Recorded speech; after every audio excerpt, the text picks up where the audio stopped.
চট্টগ্রামের rapid action ব্যাটালিয়নের Chandgaon ক্যাম্পের নিজ কার্যালয় থেকে পলাশ সাহা নামে এক কর্মকর্তার গুলিবিদ্ধ মরদেহ উদ্ধার করা হয়েছে।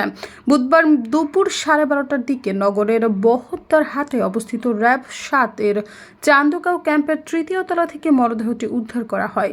পলাশ সাহা র্যাব 7 এর জ্যেষ্ঠ সহকারী পুলিশ সুপার হিসেবে কর্মরত ছিলেন। তিনি 37তম BCS এর পুলিশ ক্যাডারের কর্মকর্তা ছিলেন। 5 জনের সহকারী কমিশনার আরিফ হোসেন বলেন, গুলিবিদ্ধ অবস্থায় পলাশ সাহার মরদেহ তার অফিস রুমে পাওয়া যায়।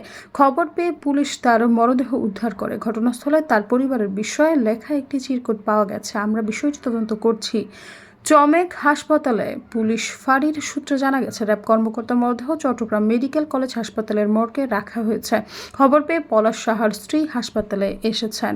সৈয়দা ফারিয়া, সমযোগ।